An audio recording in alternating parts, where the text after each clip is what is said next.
आमर बोऊंकर भाई इच्छा थिला सब बेले जे कहते हनुमान वेश हवाकू आज बोऊंकर भी इच्छा पूरण है बोऊ सकाशे मु हनुमान वेश धारण करी खाली सेवक होगी महाप्रभु कतिरे चरण बिंद ये गोटे खाली मागुची सारा भारत वर्ष रे समस्त रोगग्रस्त करंतु भल देह हाथ भल रखंतु समस्ते भल रहिले आमे भल रहिबा चाहूले हनुमान को रिपोर्ट हो माँ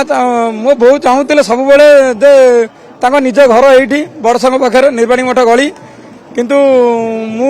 सब बेले कहूले मु सब बेले आसे पंडा बेश एठी नियोजित करे सेवा कार्य आज किंतु आसिकी एठी हनुमान बेश एबे आरंभ हो गला मोर नियोजित सेवा कार्य। हनुमान जी आपन मुकुट बहुत बढ़िया है मुकुट ताको इच्छा